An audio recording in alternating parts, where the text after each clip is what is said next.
So,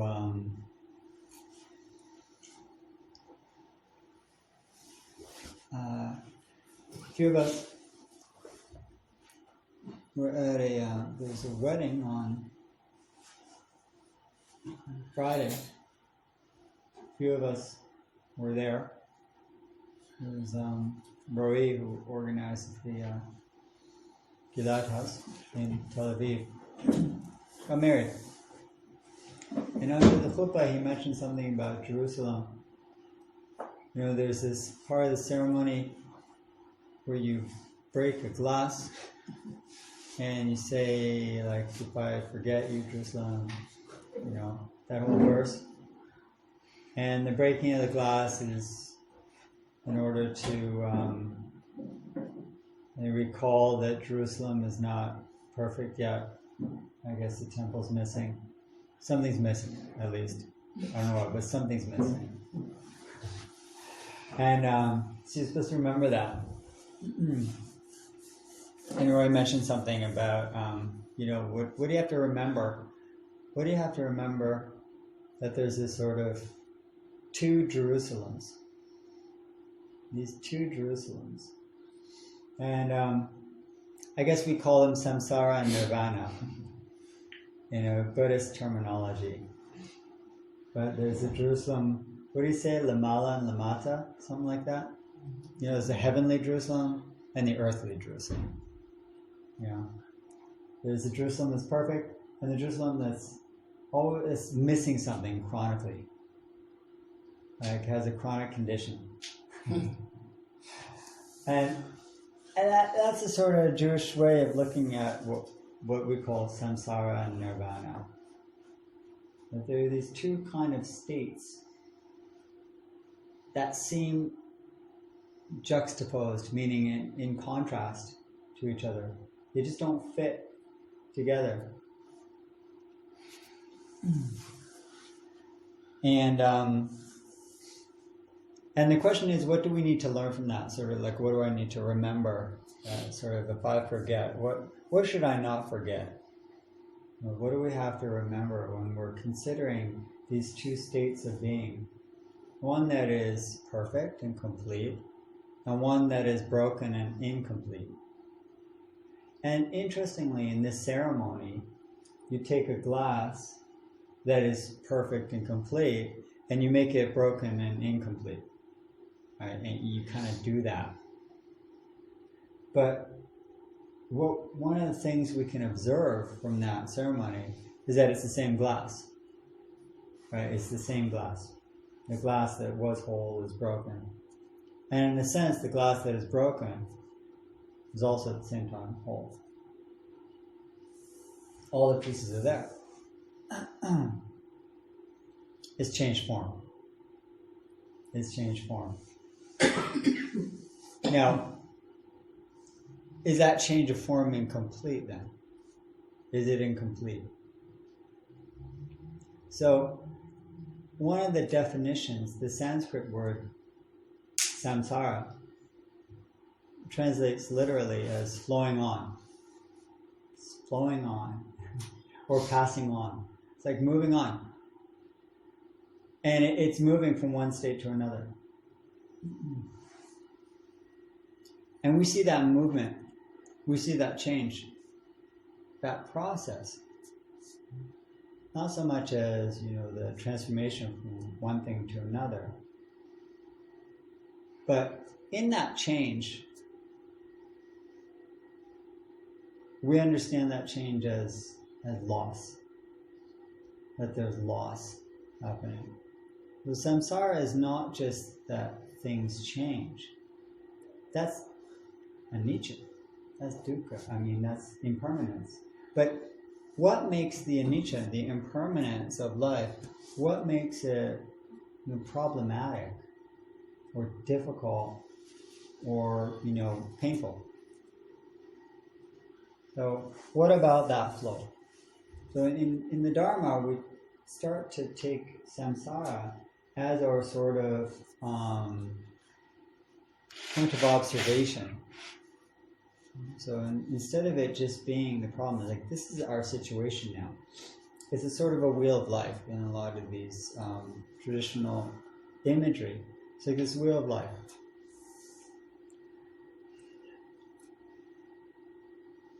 What about samsara, about this flow and this passing from one state to another, makes it so hard for us to manage and maintain some peace and happiness? Why does it have such a bad name? Well, what's the other side? The other side is called Nirvana. And Nirvana means blowing out, extinguishing, which is really interesting because extinguishing and blowing out and flowing on and passing on, those aren't opposite terms. They just are not. No, they aren't in opposition. The extinguishing and the blowing out, which is Nirvana, is not the opposite of the flowing on and the passing on from one state to another, which is samsara. So why did we think that it's a sort of a dichotomy? It's an either-or situation. That you're either in this sort of fallen, incomplete world where there's always something missing and change is necessarily painful. And you're always going to want something else. And basically there's this constant flowing on of birth, aging, sickness, death, birth, aging, sickness, death, birth, aging, till the wheel goes so quickly you don't even see it moving. And you think it's solid and it's me. Right? Like anything that spins fast enough, it looks like one thing. So this change is happening so rapidly that basically you think you're not changing. And then when you face the situation, it's always a surprise. How did I get old? Why did I get sick? How could I die? Well, what is this? Well, we just weren't noticing something? How was I fooled? Suzuki Roshi has this great comment where he said, we should practice zazen, which is meditation, like someone who is dying. For him, there's nothing to rely on. When you reach that kind of understanding, you won't be fooled by anything. That's the comment I like. You won't be fooled. You won't be taken in. What is samsara? The real problem of samsara is not the flow and change. It's that it's happening so much and so rapidly that we don't even notice it. We think it's fixed. What is this? What do I mean we think it's fixed? We think I'm not changing or I'm fixed. Or that I should change in ways that I approve.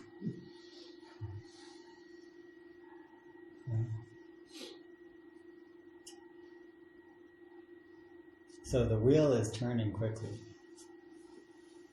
Sometimes it's so fast, it looks fixed. It looks like it's not moving. That's why Dogen, he points out in his really interesting poetics, he says, the Green Mountains are walking. If you don't notice the Green Mountains are walking, it means that you don't know your own walking. That's his commentary. I'm like, wow, that is really quite amazing. If we really want to understand change, we have to observe things that we think are not changing. If we can understand the mountains and rivers and things that seem so solid and substantial are just as much part of this samsara as we are, then we won't be as surprised when our changes happen. And he said, you should practice. When someone's dying, they have nothing to rely on. That sounds desperate. Until we get his line where he says, then you won't be fooled by anything. That's wonderful. What am I fooled by most of the time? What am I fooled by? Well, each of us has our own, kind of response to that. But from the point of view of the Dharma, we're fooled by ourselves. We're not fooled by outer things. We're fooled by an inner thing. What is that inner thing? That you are, pretty solid. I don't mean our body, but our sense of self is pretty solid. The real truth of samsara is that what's flowing and passing on is you. That's what's flowing and passing on. If we just try to understand samsara by observing the outer world, yeah, true, the mountains and such, that's helpful up until a point. But it's only as helpful as it turns us back to observe ourselves and see that that change out there is this change in here. That's what we do in Zazen. That's what the point of meditation is to observe the change and the flow of samsara in your mind as it happens in real time. And then when you start to observe it unflinchingly, you don't turn away, you won't be fooled by it. This is what Suzuki Roshi means. You won't be fooled by all these hopes, dreams, ideas, disappointments that are saying, yeah, good and bad. This is your reality. This is you. Why is that important? Because it can open up more impossibilities. Remember his most famous comment that in the expert's mind there are few possibilities. In the beginner's mind, many. Right? Many possibilities in the beginner's mind. So if you can view your own mind and sense of self without knowing exactly who and what you are, and the reason you won't know who exactly you are is because who you are is really, in terms of your identity, the flow of samsara. That constant wheel turning of life, of birth, of death, going round and round and round. You know, the thoughts you have, you know, it's not just the physical. Samsara is not the flow of just the physical, of course. But anything emotional, intellectual, any idea you have, any sense of self, what's going on as you observe it? There's this constant birth, aging, sickness, death, birth and death, and rebirth, again and again. Samsara is more a process of rebirth, of rebirthing yourself again and again through the patterns of thoughts and ideas that you're constantly repeating.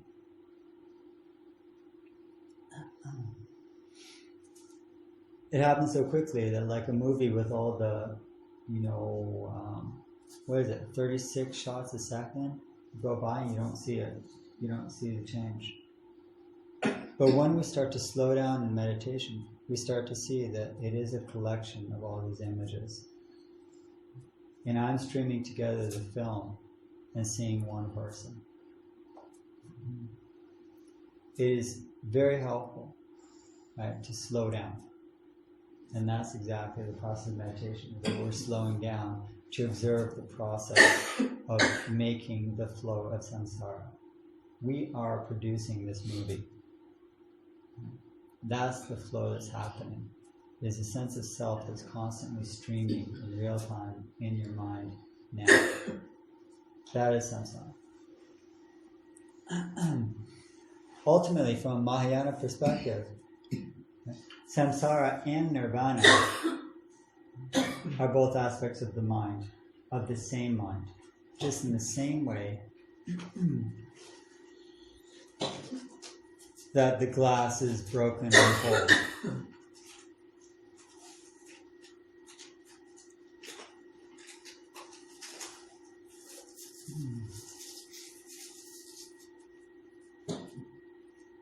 The Dalai Lama said that the ultimate aspiration of every practicing Buddhist, this is a literal quote, the ultimate aspiration of every practicing Buddhist is to attain nirvana.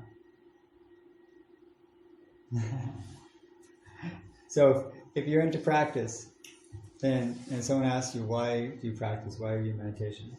Yeah, it would not be incorrect to say, because I want to achieve nirvana.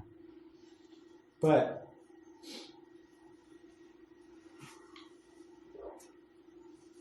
the real problem with that statement, that the way we would say it, and most people would understand it, is that our sense of nirvana and the way they understand nirvana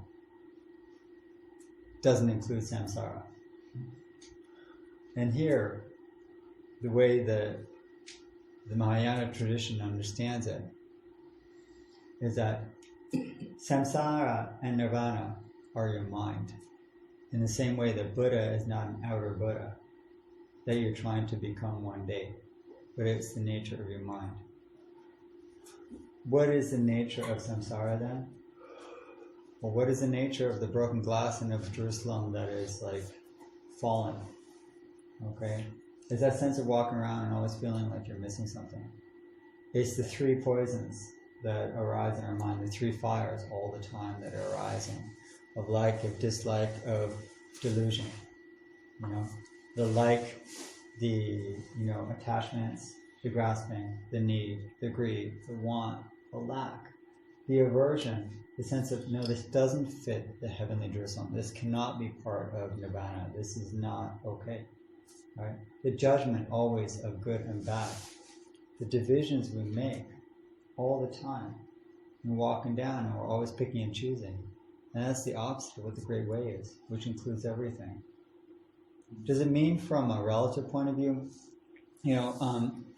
Shantideva, one of the great, actually Nagarjuna, one of the great Indian sages that I think Zeev mentioned last week. Okay, Nagarjuna was one of the things that he explored in his teachings was what was called the two truths. Yeah, the two truths.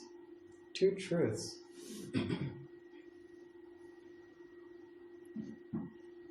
It's funny for a tradition that is trying to, transcend differences and duality. We keep talking about duality. Two truths. There's the ultimate and the relative truth. There's samsara and nirvana. And the relative truth is, differences are real, they matter. I have a body, I have a mind, I have colors and eyes, I have a personality, I have a name.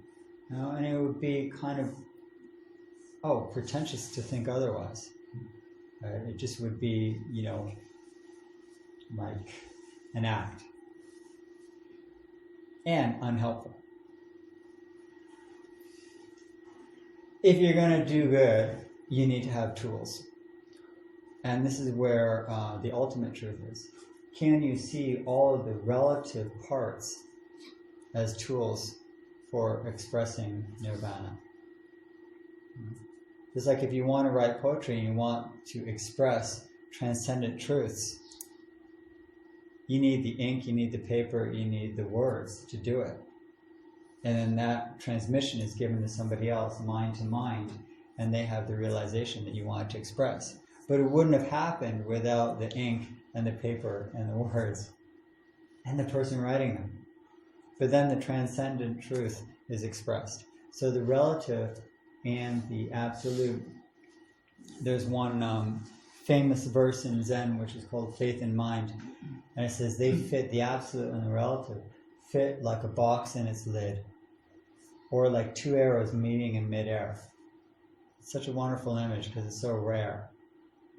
And it's so rare not because it's not happening all the time, but because we just don't realize it. It's so rare to realize that the absolute and the relative, it's not that they're one, but that they're not two. Right? Two arrows meeting in midair. Or a box in its lid. How can we understand what we consider to be wrong, what we consider to be right, what we consider to be me, and what we consider to be you? How can we understand that simultaneously as an expression of the great truth and openness and unity and harmony that all creation is, without it just being a nice idea? How can we do that? Well,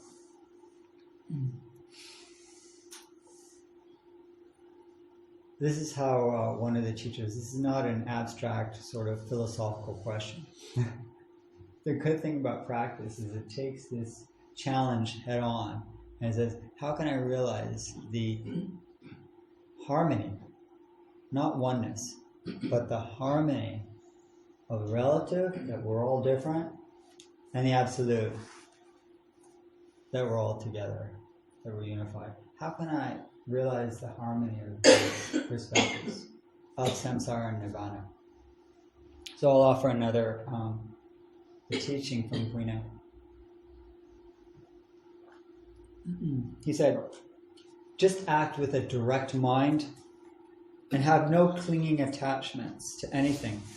The way will become fluid and free-flowing. You see, fluid and free-flowing. Good friends,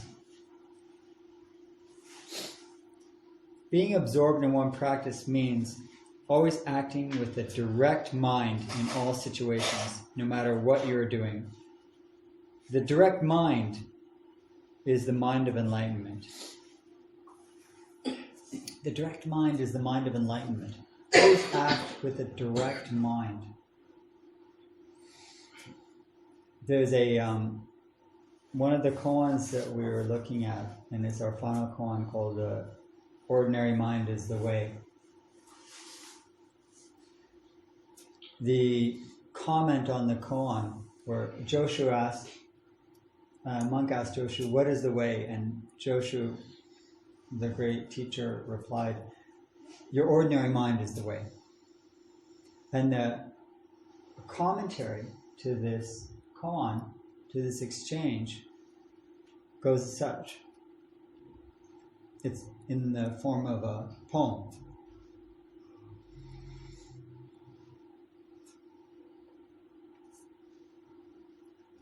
Flowers in the spring, the summer breezes, the wind in the autumn and winter snow. If your mind is not disturbed by unnecessary things, this is the best time of your life.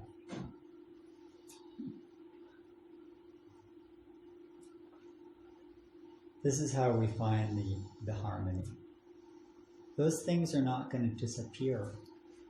You know, having harmony doesn't mean that the parts just melt into one, like the melting pot. It doesn't work. It just doesn't work that way. That's denying the differences. We want to accept the differences as part of this greatness that is our way. If your mind is not disturbed by unnecessary things, Master Muman, in his verse here, is simply echoing what centuries before Queen Anne, the fifth ancestor, expressed.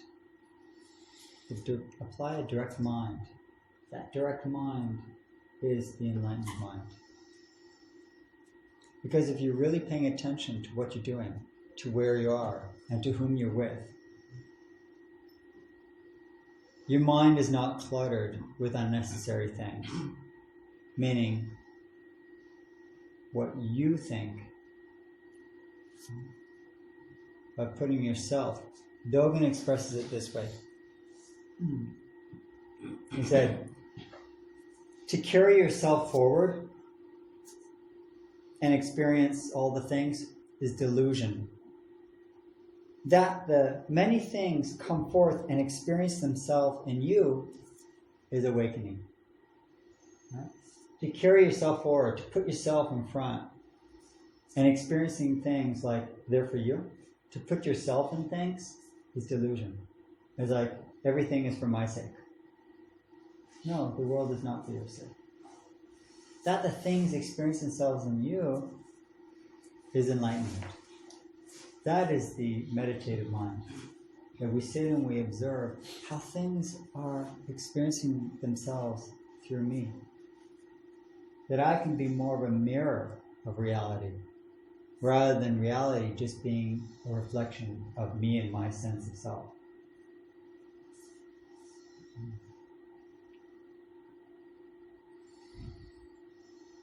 All these teachers are pointing at the same thing. The nature of the mind. The nature of the mind to be naturally whole.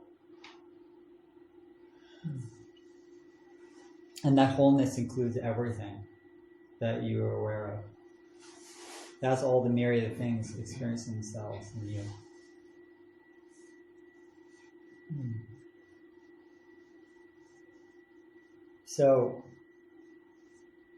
Samsara and Nirvana are, two different things. They really are. They're two different parts of our one mind. They are the distractions, they are the disturbances, they are the greed and the anger, okay? And they are the acceptance and the care. They are the compassion and the love. They are the embracing of reality, and they are the judging and, aversion to it. And we always have the choice which world we want to live in.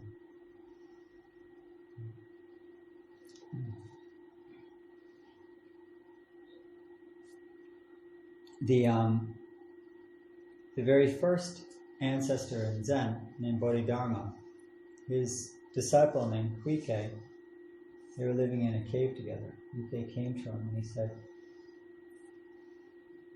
"Please,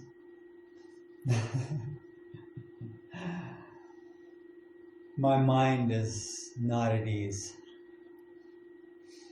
I mean, it's just so honest, right? Came to his master, came to his teacher, said, "I'm so disturbed. Please put my mind at ease. Please help me. Please give me some peace." Bodhidharma replied, "Bring me your mind, and I will put it at ease." Rika said, after contemplating this probably for 30 years. These comments, they put it all together, but you really don't know how much time from one comment to the next. Right? It could be a long time. So then Rika came back and said, "I cannot find, my mind."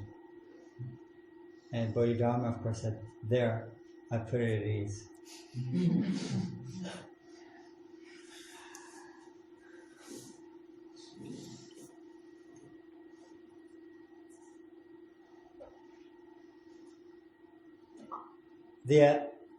The ultimate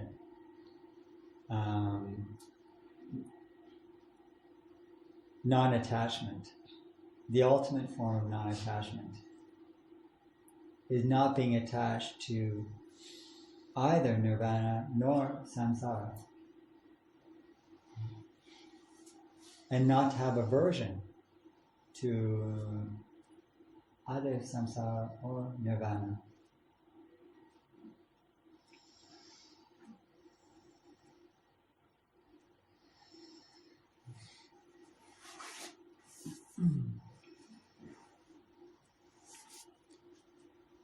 But we always have a choice.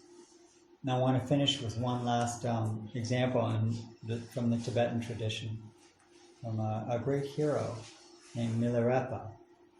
And Milarepa, he lived around the year 1100.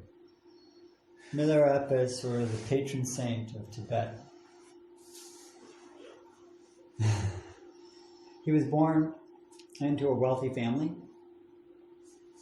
His family were traders, grew up with some luxury, and then lost it all. For some reason, there was the family was blaming each other. There was somebody stole something, lost it all, and he was enraged, and his mother sent him out for revenge or something, and he ended up killing the people who were involved, and practicing some esoteric magical ways that required the killing of people. And apparently he killed a lot of people. Right? He became a really well-known murderer. He realized at some point that it wasn't what life was about. And he met a great teacher, his teacher, called Marpa. And Marpa agreed to teach him, saw the potential within him. And some of the ways that he taught him were by erecting big towers made of stone that he would erect by his hands. like 3-4 story towers back then, think about it, by stone, and then dismantling them, taking them down, and building it again. He had to do that 3 or 4 times. One of them still is standing in Tibet. It's kind of a pilgrimage place. You can go to it if you're ever there. So there was a purification going on.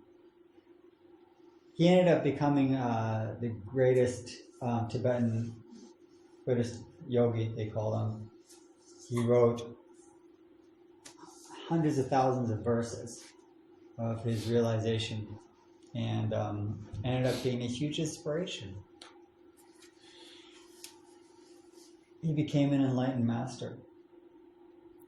He who was a murderer, a mass murderer, no less. And that is, the greatest teacher in the Tibetan tradition. His example says it all. Okay? It's not that he had to deny who he was, but he had to work really hard, it's true, to purify his perspective and to transform his mind. To realize that the samsara that he was perpetuating through the greed and the anger and the hatred and the delusion that this was an enemy, the delusion that he was separate from the people he was killing, that was the greatest delusion of all, that sense of separation. To purify his mind so that suddenly that fell away, and the very place he was living in was then Nirvana. And the very murderer was a Buddha. That unity of those opposites, it didn't mean he wasn't a murderer. He was. But that at the same time being a murderer does not contradict and is not opposed to being a Buddha. But how do we realize the harmony of those such seeming opposites? That is the challenge of our practice, to bring our direct mind to pay attention to what actually matters. And then all the unnecessary stuff falls away. And just maybe it'll be the best time of your life. I hope so.